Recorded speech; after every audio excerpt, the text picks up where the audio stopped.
Hi friends, அஸ்ஸலாமு அலைக்கும். இன்றைக்கி செவ்வாய்க்கிழமை என்ன செஞ்சேன்னு பார்க்கலாமா? இன்றைக்கி வெஜிடபிள் பிரியாணி செய்யலாம் அப்படின்னு சொல்லிட்டுன்னு அடுப்பை பற்ற வச்சு எண்ணெயெல்லாம் ஊற்றி வெங்காயம் வதக்க போட்டுட்டேங்க. என்னென்ன வெஜிடபிள்ஸ் இருக்கோ எல்லாத்தையும் போட்டேன். கேரட்டு, பீன்ஸு, அப்புறம் பீட்ரூட்டு, உருளைக்கிழங்கு, அப்புறம் முட்டையும் அவிய போட்டாச்சு. இங்கிட்டு பார்த்தீங்கன்னா பட்டாணிக்கு பதிலாக சுண்டல் தான் ஊற வச்சுருந்தேன். காலையில் பாருங்கள் என் கிச்சனை எப்படி கொடூரமாக இருக்குன்னு. இந்த அளவுக்கு தான் இருக்கும். காலையில் ஹரிபரியாக வேலை பார்த்துட்டு இருப்பேன். இங்கிட்டு ஒரு பக்கம் இவங்க கிளம்பிட்டு இருப்பாங்க, அங்கிட்டு பசங்க கிளம்பிட்டு இருப்பாங்க. அதனால் அப்படியே காதில் வாங்கிக்கிட்டு எல்லாத்துக்கும் பதிலை சொல்லிக்கிட்டு நான் இங்கே கிச்சனில் வேலையும் பார்த்துக்கிட்டு இருக்கணுங்க. இப்போ நான் எல்லாத்துக்கும் மசாலா அரைச்சி இதில் ஊற்றிட்டேங்க. அதாவது கொத்தமல்லி தழை, புதினா, அதுக்கப்புறம் பட்டை, கிராம்பு, ஏலக்காய், கொஞ்சமாக மல்லித்தூள், மிளகாய்த்தூள் எல்லாத்தையும் போட்டு பேஸ்ட்டாக அரைச்சி தக்காளியும் போட்டாச்சு. இப்போ நான் சீரக சம்பா அரிசி இருக்குல்ல, அதை தான் ஒரு 3 டம்ளர் எடுத்துருக்கேங்க. உங்கள்கிட்ட நான் ஏன் இதில் வரமிளகா போட்டிருக்கேன்னா வண்டு வராமல் இருக்கட்டும் அப்படின்னு சொல்லிட்டு வரமிளகா போட்டிருக்கேங்க. அரிசியும் கழனி பிடிச்சி ஒரு அரை மணி நேரம் ஊற வச்சாச்சுங்க.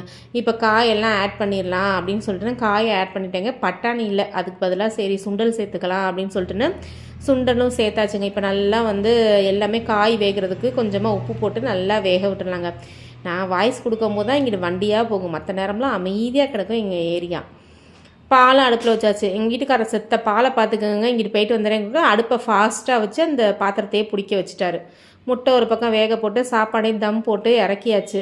இப்போ பசங்களுக்கும் பேக் பண்ணியாச்சு. முட்டை ரைத்தா வச்சு பேக் பண்ணியாச்சுங்க. அப்புறம் நீங்கள் நல்ல வெயில் அடிச்சிச்சா, சரி சாம்பார் பொடிக்கு காய வச்சிடலான்னு மல்லி, மிளகா, கருவேப்பிலை எல்லாத்தையும் கட்டில் விரித்து போட்டு காய வச்சாச்சு.